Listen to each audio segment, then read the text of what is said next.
I invite you to take one full day and observe when you criticize someone else. It's completely unnecessary.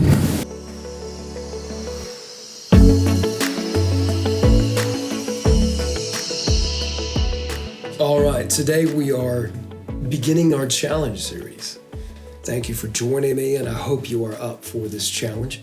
These are all in the way of expanding your consciousness, raising your awareness, and bringing toward a little bit more enlightenment, compassion. It's all those good things. So, challenge number 1, beware of others. On the road to awakening, unfortunately, there are many people out there who are still completely unawake and will want to, at times, influence the mood, the mind, the heart, the actions, the thoughts, the words, so many things, so many parts of our existence, of our journey. And a portion of that is be able to recognize when others are projecting onto us and what we are projecting out from us internally. If you are ready to take the challenge, then let's get started with step number 1. Self-talk. So self-talk is in 3 parts. The first area is the projection from the inside. What are we speaking to ourselves in our process? What are we projecting from inside of us, from the heart, from a wounded heart, from a pure heart full of unconditional love, from the mind, from a clean mind, from an unclean mind, out of purity or out of corruption or negativity in some way? Second part of that. Now, what is projected from the outside to us that we have to somehow be aware of, absorb some, reject some, reflect it back out. Like a tennis ball, when it hits the strings, is going to absorb a portion of that energy, but most of it is used to propel back, hopefully as a winner. So the third portion of the self-talk is transmutation. In alchemy, transmutation is vital. It is in my opinion, the foundation of what all of this is. Taking something and turning it into something else. Normally, we take something that is of a lesser quality to some degree and refine it to become something more fine in that type of way. So the process of transmutation is observe and optimize. It doesn't mean that we have to take on the coat or the energy of negativity that we have sent to ourselves. We are not our thoughts. We don't have to take on the negativity that's sent from someone else. That is their portion to deal with. That's what we're working on. All of us really can only truly be responsible for ourselves. The more that we do that, then we have the capability to help others do the same for them. But as most of us know, it's so difficult for any one of us individually to affect a massive change within our own life, let alone get someone else to do it, unless they're truly committed and truly interested and have the desire, the willpower, the motivation, the systems, all the things that are necessary for them to make a change that they're truly interested in making. For us right now, the third step of self-talk, transmutation. Observe what it is. If it's coming from outside, if it's coming from inside, if it's negative, observe it, optimize it, flip it around, see what you can do with it, switch it up in somehow. If a thought isn't serving you, don't have it. Let it go. We are not our thoughts. The second step of the Beware of Others challenge takes this to a larger level. I invite you to take one full day and observe when you criticize someone else unnecessarily in your words or thoughts. Now, you could be a coach, you could be a manager at the office, you could be a teacher.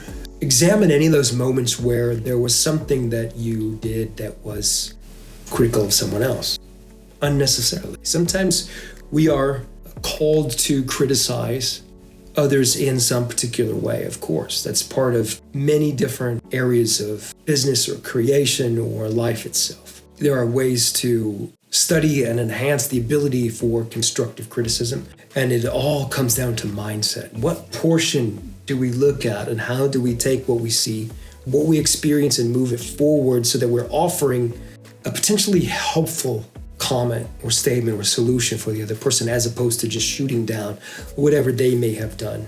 Even if you can tell that somebody they didn't really do what they were asked to do, That's our moment to figure out, well, what can we do? How can we elevate the situation, at least elevate ourselves, potentially in the way of inspiring the other person to take themselves where they could experience this life journey on a higher level as well.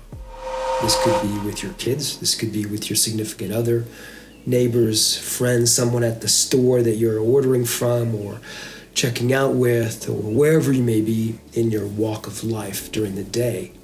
See if you can take an entire day to become aware of the thoughts in such a way that we can diagram if there's something negative and critical about someone else. It's completely unnecessary. Normally, that's a projection of where we are in our mood in some degree. So we want to become balanced even if we are in neutral. We don't need to be in the best mood ever all the time. That's really difficult to maintain. So simply being in neutral will allow us to observe and be aware of what's going on with a perspective that is clear. And then at a certain point, with enough practice, a person is able to catch the thoughts and say, well, is that really me? Where did that come from? And do I really feel that way about this person or that person over here? Is it something I would really say or think? Does that agree with my heart ultimately? Because what we're doing is connecting the mind and the heart. So we have a balance between the two. And eventually we are able to navigate with a clear balance. So step 2, take a day. If you need to start with an hour, set a timer, start with an hour. Observe your thoughts while you're out in the world. Oh, that person cut me off in traffic. Oh, they cut in front of me with the cart at the store. Whatever it might be. Why did she say it that way? That was a weird way to say that. What did she mean? All these different things that go through our mind. What we want to do is reflect on our own thinking and get to the core of it. Keep asking questions. See if you can get to your heart. Step number 3 of the Beware of Others challenge is replay your day. Before you go to bed, replay your day from the moment you brush your teeth, the moment you got in bed. Replay it backwards all the way until you woke up, particularly if it's the day that you were using for your challenge. Examine the moments where there were interactions with someone else, especially the moments when there was unnecessary criticism, either in words or in thoughts, and figure out if there's a way to diagram what happened and then rewrite the memory so that the brain and the system is prepped for the next time you encounter that same situation. You'll be ready to go, at least to make more of a balanced reaction or a positive version of those interactions with other people. Replay the day is a basic strategy that I will talk a lot about. It comes from Neville Goddard, who, if you don't know about him, was a highly influential teacher in the early 1900s, 1940s, and 50s to some degree with books and lectures, mostly in Los Angeles, but all throughout, and is still being taught quite a bit through social media today. And one of them is to replay your day from the moment you crawl into bed to the moment you wake up and reimagine the moments that you've had. And that's what we're going to do with this challenge. So step number 1 is the self-talk. What's going on in the brain? What's going on in the mind? What is it? Is it from us? Is it from someone else? Examine what it is, observe and optimize. If you can, that's the transmutation. Number 2, take a day, an hour at least, maybe 4 hours. Set a timer, set a reminder every hour if you need to. Take a day and observe how often that you may criticize someone else unnecessarily. And see at the end of the day, as you replay your day, if there's a better way that those interactions could have happened, if there's more of an inspirational way to offer solutions and insights for others. If you accept the challenge, dive in. I look forward to hearing the results and see what happens. Hopefully there will be some awakenings, some insights from becoming a bit more aware of our thoughts and our words, particularly when they are focused on other people. Thank you so much for spending your time with me, and I will see you again.